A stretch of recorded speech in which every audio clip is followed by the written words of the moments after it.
Tajik लोक कथा, लोमड़ी और बाघ की कहानी। एक बार की बात है, एक लोमड़ी रहती थी। लोमड़ी बहुत चालाक और फुर्तीली थी।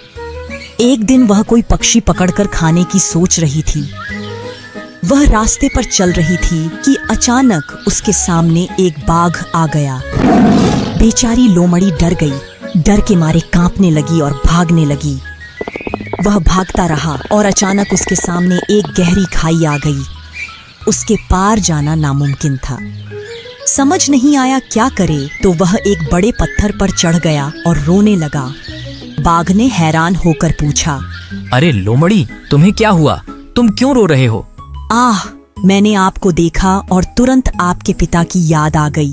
भगवान उनकी आत्मा को शांति दे। वे कितने बहादुर, फुर्तीले और ताकतवर थे। वे खाइयों को पार कर जाते थे, पहाड़ों पर कूदते थे, नदियों को पार कर लेते थे। अफसोस, मुझे ऐसे वीर के कारनामे देखने का मौका नहीं मिला। बस इसी गम में मैं रो रहा हूँ।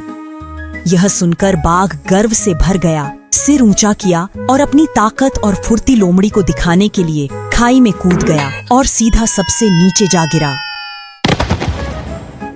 लोमड़ी ने नीचे देखा, मुस्कुराई और बोली, मैं जानता था कि तुम अपने पिता जैसे नहीं हो। हर बेटा अपने पिता जैसा नहीं बनता।